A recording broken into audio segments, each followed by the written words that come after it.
የሃናን አባት ሙሉ የሕክምና ወጪያቸውን ሸፍኛለሁ። እንዴ እኔ እኮ አላምንህም አባዬ። ቤተሰቡን ላለመበተን ስል እስከ ዛሬ ድረስ ሁሉም ነገር እያወኩኝ ችዬ ዝም ብያለሁ። አሁን ግን የሃና አባት ሲሞቱ ቆሜ ከማይ የሜላትን ዱላ ብችለው ነው የሚሻለኝ። ወይኔ አባዬ ደስ ሲል እኮ። አሁን ግን ሃና የት ናት? ዶክተሮቹ አባትሽን ይዘሽ ውጭ ብለዋት እያለቀሰች አባቷ የተኙበት ክፍል ከምናሴ ጋር ቁጭ ብላለች። በቃ አንቺ የዶክተሩን ቢሮ አሳይኝና ወደ እነሱ ትሄጃለሽ። እኔ አስፈላጊውን ነገር ሁሉ ጨርሼ እመጣለሁ። አባዬ በቃ ዛሬ በደስታ ልትገለኝ ነው። የኔ አባት ስለ ምርመራ ውጤት ልታወራኝ ነው የመጣኸው? እሱ እንኳን ካልተሳሳትኩኝ ያለቀ ጉዳይ መሰለኝ። እሱስ አልቋል። እንደው ምናልባት እኮ የምትለኝ ነገር ካለ ብዬ ነው። ምን ልል እችላለሁ? ያው መቼስ ምስጋናም አንድ ነገር ነው። ዶክተር ስራህን የምትሰራው ከሰዎች ምላሽ እየጠበክ ነው እንዴ? አይ እንደሱ ማለት አይደለም። እንደው ለምን ይመጣል ብዬ ስገምት ምላሽ ስላጣሁ ነው። እኔ እንኳን አመጣጤ ስለ ሃና አባት ጉዳይ ላውራ ነው። ስለ ሃና ምን? የመጣሁት ከሰለጠነው ዓለም ነው። ትንሽዬም ብትሆን መብትና ግዴታዬን አውቃለሁ። ማለት አቶ መስፍን ስለምን መብትና ግዴታ ነው የምታወራው? ዶክተር አንድ ሆስፒታል ተብሎ ሲቋቋም ከገንዘብ ይልቅ በሰዎች ህይወት ላይ ቅድሚያ እንደሚሰጥ ጠንቅቄ ያውቃለሁ። እናንተ ግን በሃና አባት ላይ ያደረጋችሁት ነገር ከዚህ በተቃራኒው ነው። አቶ መስፍን ይኸውልህ ዶክተር፣ እኔ የመጣሁት ችግር ለመፍጠር አይደለም። የመጣሁት የሃና አባትን ሙሉ የህክምና ወጪያቸውን ጨርሼ ህክምናቸውን እንዲፈጸምላቸው ለማስደረግ ነው። ግን እኮ ወይዘሮ ሜላት ይሄንን የምትፈልግ አይመስለኝም። ይኸውልህ እኔ መስፍን ነኝ፣ እሷ ደግሞ ሜላት። ባልና ሚስት ምንም አንድ አካልና አንድ አምሳል ናቸው ቢባልም ነገር ግን ባልና ሚስት የተለያየ ፍላጎት አላቸው። እሱ ይገባኛል። ሜላት የራሷ ፍላጎት እንዳላት ሁሉ እኔም የራሴ ፍላጎት አለኝ። በአብዛኛው የባልና ሚስት ፍላጎቶች ተመሳሳይ ቢሆንም በዚህ ጉዳይ እኔና ሜላት ግን የተለያየ ስሜት ነው ያለን። አቶ መስፍን ይህ ሆስፒታል ምንም እንኳን የግል ሆስፒታል ቢሆንም ለታካሚዎቹ ቅድሚያ አይሰጥም ማለት አይደለም። ስለዚህ አንተ ወጪውን የምትሸፍን ከሆነ አሁኑኑ ለሃና አባት ህክምናውን መጀመር እንችላለን። ጥሩ። እባክህ ዶክተር አሁን ከምን መጀመር እንዳለብኝ አስረዳኝ። መልካም። መጀመሪያ እስካሁን የወጣውን ወጪና ከዚህ በኋላ የሚያስፈልጉትን ነገሮች ዝርዝር ቼክ እናደርግ እስኪ።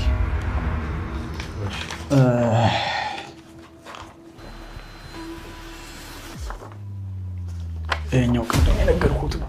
እቺኛዋ ቅድም አጠቃላይ ዝርዝር ያልኩት እሱ ነች። ይሄ ደግሞ ይሄ በቀደም በስልክ ደውዬ የነገርኩት የመድኃኒት ዝርዝር ያልኩት ይሄ ሙሉ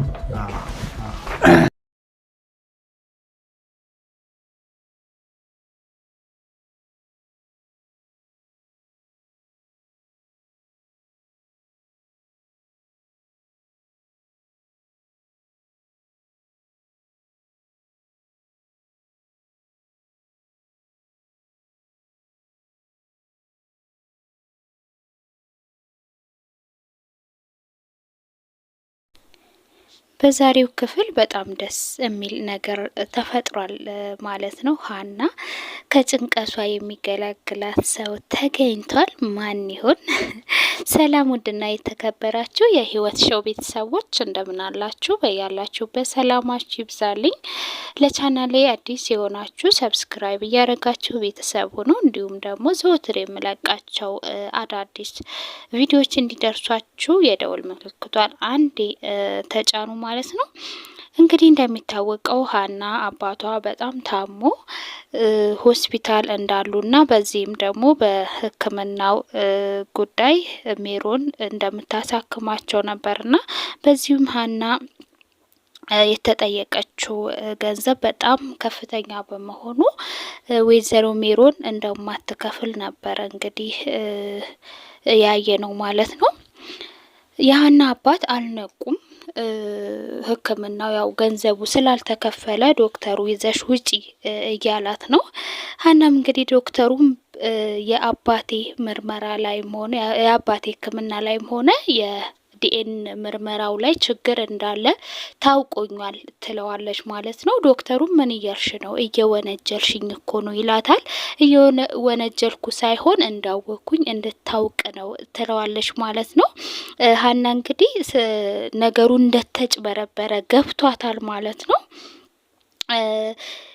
ደስ የሚለው ነገር የሜሮን ባለቤት አቶ መስፍን ይሄን ነገር ሰምቷል። ሜሮን ያደረገችው ነገር ትክክል እንዳልሆነና በጣም እንደተሰማው ሲገልጽ ነበርና በዚህም ሀና እንግዲህ የአባቷ ሙሉ ሕክምናውን ለመሸፈን ዶክተሩ ጋር ሄዶ እንግዲህ ቃል ገብቷል ማለት ነው። ዶክተሩም ያው ተስማምቷል ወይም ደስ ብሎት ነው እንግዲህ የተስማማው ማለት ነው። የሜሮን ባለቤት አቶ መስፍን በጣም ደግና መልካም ሰው ነው።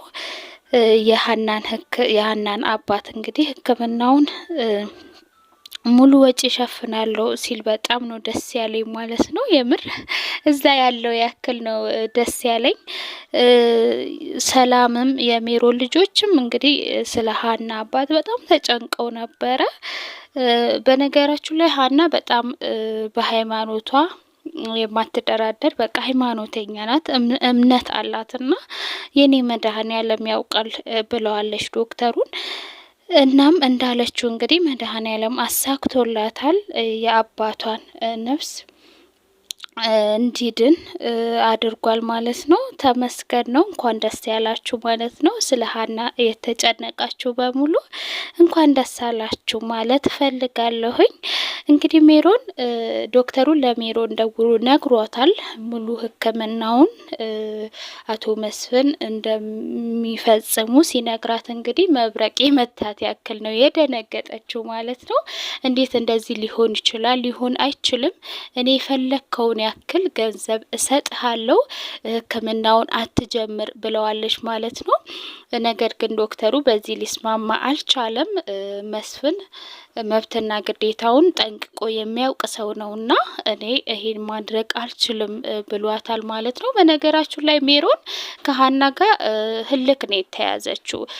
እንግዲህ እሷ የሸወደቻት ነው የመሰለቻት፣ ህልክ ነው የተያዘችውና ዶክተሩም ይሄንን እንደማያደርግ ሲነግራት እንግዲህ በጣም የተበሳጨችው ማለት ነው።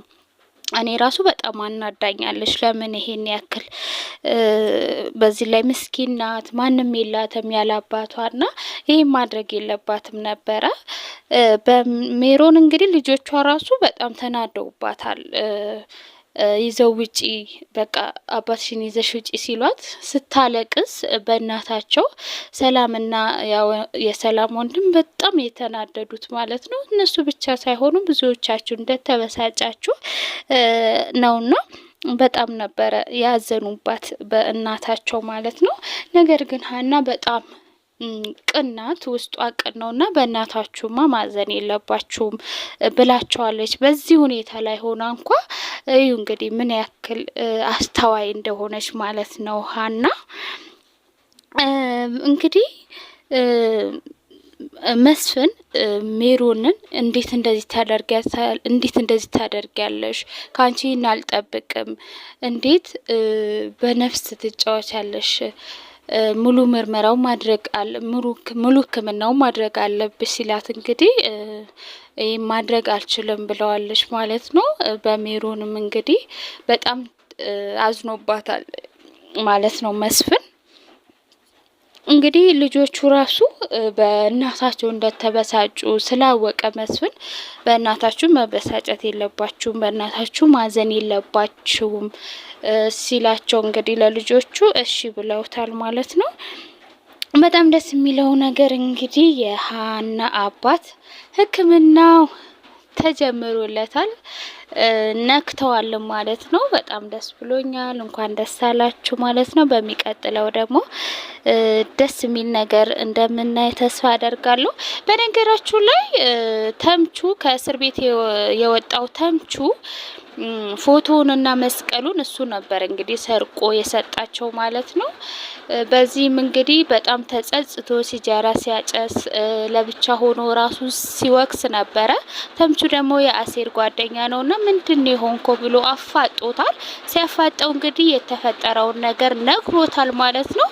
በዚህም እንግዲህ ሲነግረው አሴር በጣም በመናደድ በጣም ደብድቦታል ማለት ነው። ተጣልተዋል። እንግዲህ በጣም የሚያሳዝን ነገር ነው። ይሄንን በማድረግ በነገራችሁ ላይ ተምቹ ይሄን አያውቅም ነበር፣ ይሄ ነገር እንደሚፈጠር አያውቅም ነበርና በዚህ ነው እንግዲህ የተጸጸተው ማለት ነው። ታስታውሱ ከሆነ ተምቹ ሆስፒታል መጥቶ ሲነግረው ውጤቱ ሲነግረው በጣም ደንግጦ ነበር የወጣው እና ያኔ እኔ ራሱ ምንድነው ብዬ ግራ ገብቶኝ ነበርና ያው እንደገመትኩት ነው የሆነው ማለት ነው። እንግዲህ ይህን ይመስላል የዛሬው ቪዲዮ። ከተመቻችሁ ላይክ፣ ሼር፣ ሰብስክራይብ አድርጉ ማለት ነው። አመሰግናለሁ። በሚቀጥለው ክፍል እስከምንገናኝ ባባይ